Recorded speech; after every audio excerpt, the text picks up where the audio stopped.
अस्सलाम वालेकुम। मैं सिद्दीक बिठूअर बाप हाला। मौजू कहाणीअ जो नालो डपु ऐं नुञ।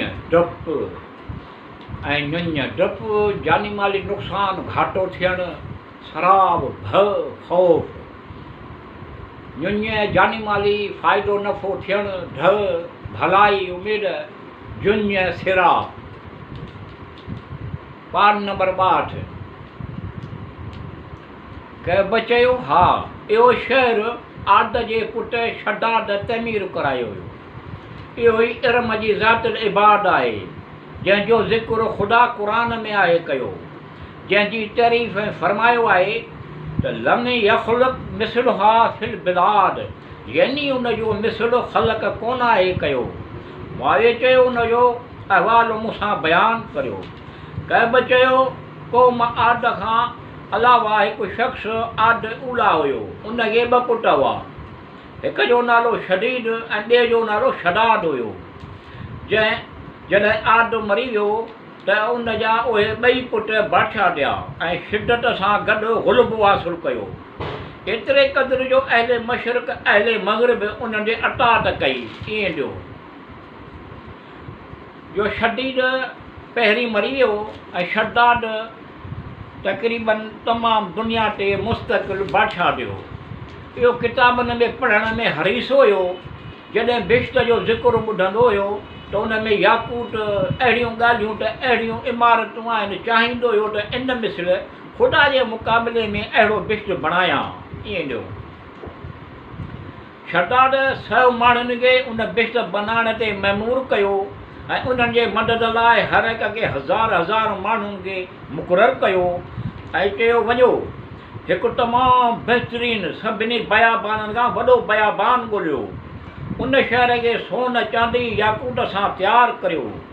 उन में दरियूं ठाहियो, दरनि मथां दरियूं ठाहियो, काठियूं ख़ुशबूदार लॻायो। उन जे हेठां मेवेदार वण लॻायो ऐं नहरूं जारी करियो।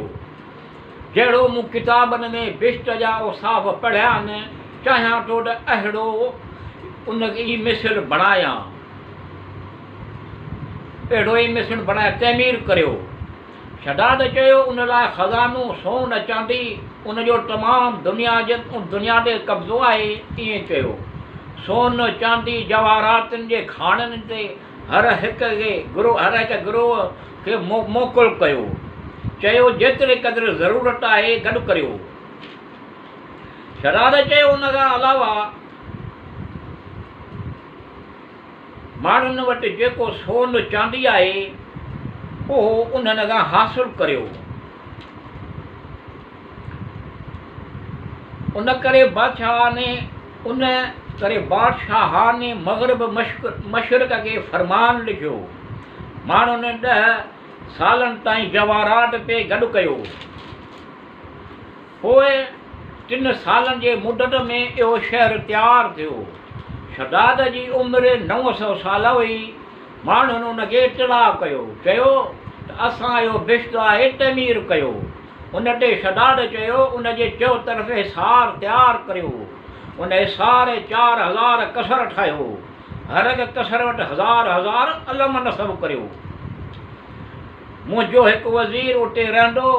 इहो ॿुधी उहे माण्हू वापसि हलिया विया। ईअं ॾियो माण्हुनि उन जी ख़्वाहिश मुताबिक़ तयारु करे वापसि आया। अची शदाद खे इतलाउ ॾिनूं।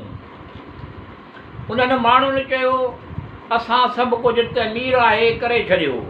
तॾहिं शदाद उन्हनि खे हुकुम इहो ॾिनो त माण्हू इरम ज़ातिल बिलाद हलण जी तयारी करियो। त उन्हनि माण्हुनि 10 सालनि ताईं सामान ऐं सफ़र कंदा रहिया। पोइ शदाद पंहिंजे लश्कर रियाया सां गॾु रवानो थियो। जॾहिं उन इरम जे वेझो पहुतो ऐं हिकु राति जी मुफ़ावत फ़ासिले जी बाक़ी रहिजी वई हुई, त ईअं ॾियो अल्लाह ताला उन ते ऐं उन जे साथियुनि ते आसमान मां हिकु आवाज़ मोकिली, जंहिंखे ॿुधी सभ जा सभु माण्हू मरी विया। ईअं ॾियो शदाद ख़ुदि इरम में दाख़िलु कोन थी सघियो, न कि उन जा साथी उन में दाख़िलु थी सघिया। ईअं ॾियो माविया, तुंहिंजे ज़माने में मुसलमाननि मां हिकु शख़्स सुरख़ुरू सुर्ख वारनि वारो कोटा कढ पंहिंजो उठ ॻोल्हींदो उन बिश्त में दाख़िल थींदो। इहो शख़्स मुआविया वटि मौजूदु हुयो। जॾहिं कंहिं बि उन माण्हूअ खे ॾिठो चयाईं ख़ुदा जो कसम इहो ई मर्द आहे। पोइ आख़िरी ज़माने में दीन हक़ जे पैरोकारनि उन बिश्त में दाख़िल थींदा, ईअं चयो।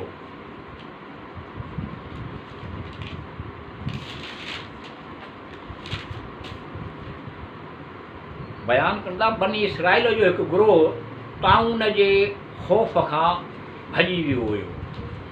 उन जमायत जी तइदाद 60-70 हज़ार ताईं तइदाद हुई। ईअं जो बयानु कंदा त इहे माण्हू हज़रत शमऊन जे बददुआ सां फोट थिया हुआ। उन शहर जो नालो उरूदान हुयो। बिलाद शाम जे हिकु शहर में रहण वारा हुया। जॾहिं उन्हनि में ताउन जी वबा पकड़ी त उहे ईअं ॾियो, अमीर माण्हू शहर मां निकिरी वेंदा हुआ ऐं ग़रीबनि जो मुक़दर उहे रहिजी वेंदा हुआ ऐं उहे कसरत सां मरी वेंदा हुआ। ईअं ॾियो उहे चवंदा हुआ अगरि असीं शहर में रहूं हा त घणो पर मरी वञूं हा। शहर में रहण वारा चवंदा हुआ अगरि असीं बि ॿाहिरि वञूं हा उन में थोरा घटि मरण लॻणो आहे। ईअं ॾियो उन्हनि जी राय इहा क़ाइमु थी त हाणे जे ताउन आयो सभु जा सभु शहर खां ॿाहिरि हली वेंदासीं। ईअं ॾियो वरी जॾहिं ताउन पकड़ियो त सभिनी शहर छॾे ॾिनो, हिकु वीरान शहर में पहुता जंहिंजे शहर जा माण्हू सभई ताउन में मरी विया हुआ। ईअं ॾियो